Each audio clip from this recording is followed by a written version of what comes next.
And about in Atlanta, you're looking for a public restroom, you may be out of luck at least half the time. Okay, according to a Georgia State University study, over half of the city's public restrooms just are not usable. 11 Alive's Joe Ripley is with us this morning, taking a closer look at who this affects the most and also studying some of the solutions to the problem. That's right, guys. Georgia State Assistant Professor April Ballard co-leads the Center on Health and Homelessness.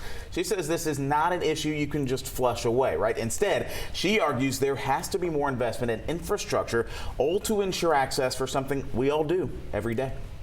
We all universally need to use the bathroom. April Ballard, an assistant professor at Georgia State University, conducted a study that found 55% of Atlanta's restrooms were inaccessible. Either they had no public bathroom available, or there was a sign that said customers only, or the door was locked. Ballard says researchers visited around 260 locations during normal business hours in different parts of the city, including transit hubs, neighborhoods, and tourist attractions. Downtown, there is more urban density, there are more buildings, and so there were more bathrooms in those areas compared to other areas, for example, like Piedmont Park, that has a lot more greenery, there are fewer buildings, and so there are fewer bathrooms. Ballard says this does not just come down to a public health issue, but an economic one. It costs about over $10,000 a month to clean sidewalks downtown from public urination and public defecation. Ballard says seniors, people with chronic illnesses or special needs, pregnant women, and the homeless feel the impact the most.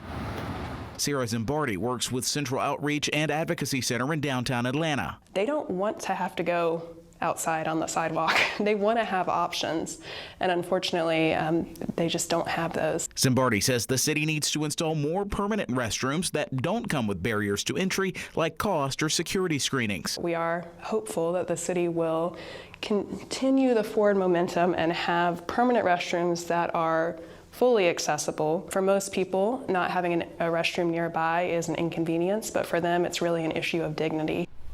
Professor Ballard wants the city to compose a committee from members of the Parks and Rec Department, Public Works, and MARTA to take a closer look at the public restroom system in and around Atlanta and how it can be improved. It's something